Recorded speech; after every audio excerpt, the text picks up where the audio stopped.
Malabar gold చాలా ప్రసిద్ధి చెందిన ఒక ఈ ఆర్నమెంటల్ జ్యువెలరీ షాప్. ఈ మధ్య అనేక కాంట్రవర్సరీలు ఈ గోల్డ్ షాపుల మీదే వస్తున్నాయి. కారణం ఏమేమి ఉండొచ్చు? ఎక్కడ బెల్లం ఉంటే అక్కడ ఈగలు ఉంటాయి, ఎక్కడ సొమ్ములు ఉంటే అక్కడ కాంట్రవర్సరీలు వస్తాయి.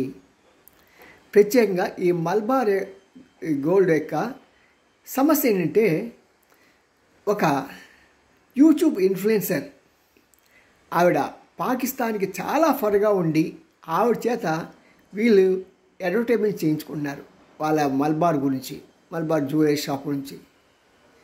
ఇది ఎక్కడ న్యాయం? ఆమెకి ఇచ్చే డబ్బులు ఇప్పటికే పట్టుబడింది, ఆమె నేరస్తురాల సంగతి తెలిసినా సరే వీళ్ళు నేరస్తులు కూడా వీళ్ళు అవకాశం ఇచ్చేస్తారా? ఇది దొంపలదేగా.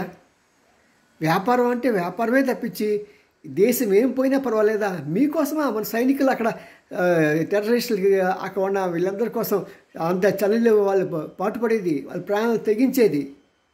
ఈ సంగతి వాళ్ళు తెలిస్తే ఆ మిషన్ కంతా మేము టపటపటపట కాల్ చేస్తారా బాబు.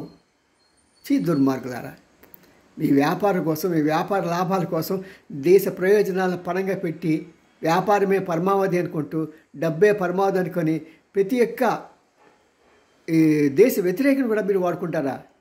ఎంతకన్నా నీచం ఎక్కడ ఉంటుందా? మలబార్